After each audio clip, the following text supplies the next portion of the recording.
আসসালামু আলাইকুম বন্ধুরা, সবাই কেমন আছেন? আশা করি আল্লাহর রহমতে ভালো আছেন। প্রথমেই ভিডিওটা দেখুন। কিরে না যা কি অবস্থা তোর? অ্যাকাউন্ট যায় তো পুরো 10 হয়ে বই আছে শুনলাম। হ্যাঁ ভাই, অ্যাকাউন্ট যায়, অবস্থা খারাপ।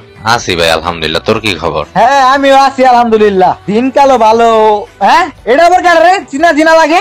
আরে ওই দিন যে ম্যাচের ভিতরে ঝামেলা করছিলি, ওই বিবেস ইউটিউবারটা বুঝছস? আরে বিবেশ ভাই নাকি? হ্যাঁ যে একবার বিবেশটা জায়গা মতন আমার লগে বেদবি। আমি আমার শ্বশুর আগে কইছিলাম যে ওর বিবেশটা আগে ধরবেন, একবারে দিয়ে দিছে জায়গা মতো। কত বাইরের কান্ট্রির বিবেশ টিবেশ আমি লড়াই লাইছি। আরে তো এটা তো বিড়ি সারাবার ফকুননি।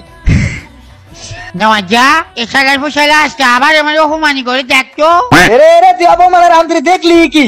এখন তুইও সাধারণ পাবলিক, তোর থেকে আমার দামও বেশি, কারণ আমি সোনাই পার্কি, তার বিবেশ আমার নাই।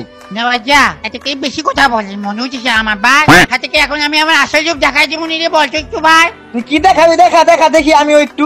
এই সালার বসালা আমার নামের দিকে একটু খেয়াল করছো একটু ভাই। হ্যাঁ বাবা, বিবেশ আমার কইতে হলে রে, আমার শ্বশুর মনে হয় আমাকে একটু ভালোবাসে না। বিবেশ ভাই মাইন্ড করেন না ভাই, সরি সরি। তুই আমার লাগে একটা কথা বলবি না আসলা? মামা আজকে আমার অপমানিত হইলাম রে, আজকে গেরিনার মায়ের তালাক দিয়ে দিব। বিবেশ টিবেশ সব জমা দিয়ে আয় পড়ুম আমি। ভিডিওটি ভালো লেগে থাকলে একটি লাইক করে দিন।